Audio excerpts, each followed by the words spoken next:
stand up, but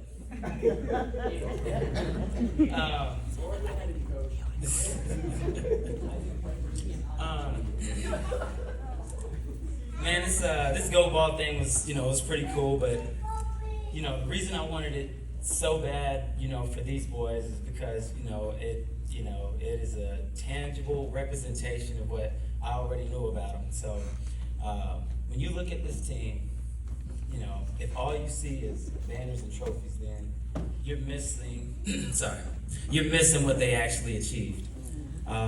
These guys started off getting their jerseys, walking all on my court. They're supposed to run. They lacked routines. They struggled identifying their own strengths and weaknesses, let alone their teammates. And in September and October, this wasn't a goal ball team. And the value in making goals and dreams is, it's not really about what you accomplish. It's really about what you become.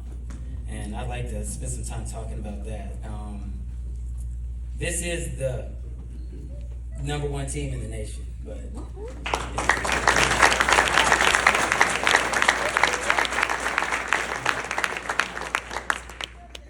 this isn't just the number one team in the nation, just because they won more games than others.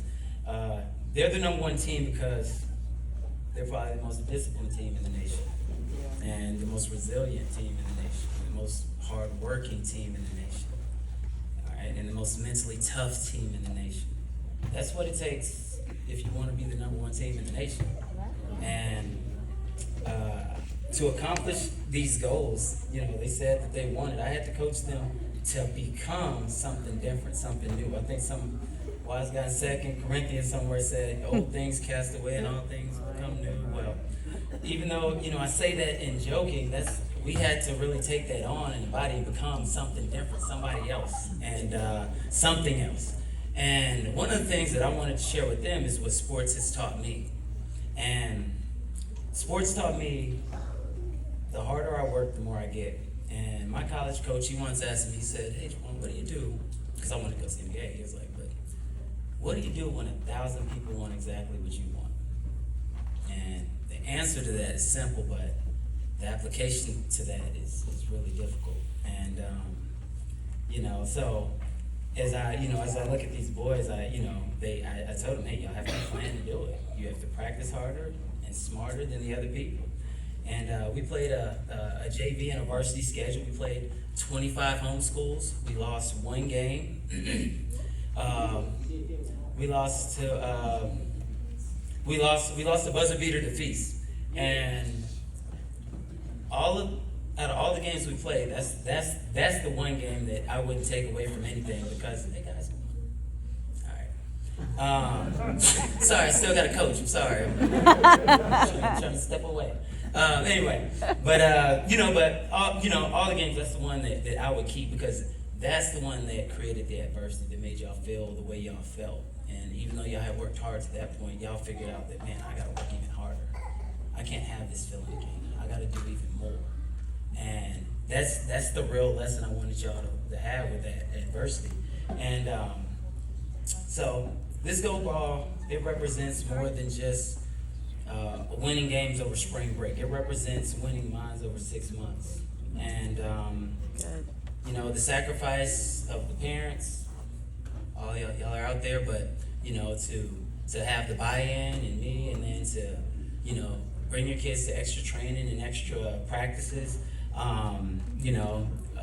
It represents 15 and 16-year-olds having a meeting without me being there, and Josh. If you know, you know. Right, Josh? See, there we have it. Now the cat's out the bag. But we have to thank the JV white team for competing with us constantly and growing us. Y'all were a huge part of that. We have to talk about the selflessness. I mean, we could think about games. Daniel, when we played HEA, he said, hey, coach, for a perimeter team, he said, hey, maybe Evan should be in because he's more of a perimeter middle guy, right? I talked about us not knowing who we were at the beginning of the year. Not only did We started knowing who we were. We started knowing who our teammates were. And you can't win without that. We had Joe guarding guys during warm-ups so they could perform stronger. Or when a teammate misses a workout, half the team felt it was an obligation, a necessary need to go and teach and catch that player up. And my prayer for you guys is that the same obligation we saw on the court, we can replicate when it comes to discipling and fellowshipping with our brethren and helping them up in that same way. Amen. So, so again, these banners, these gold balls, yes, they represent a winning team, but they embody a whole lot more than that. And I really think that you guys should be really proud of what y'all become over this season.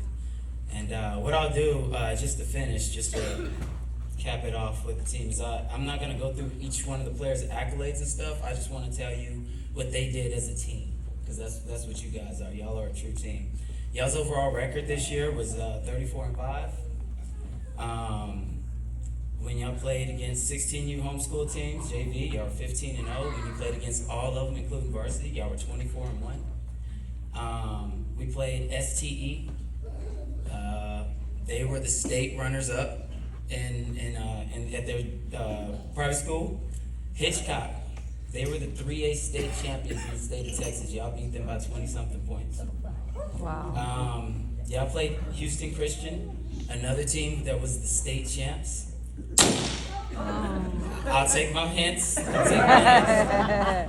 and I want to say that through this season, every single player on the team had won awards of some capacity. Every player had an award to win. So, thank you, and give you guys a great job.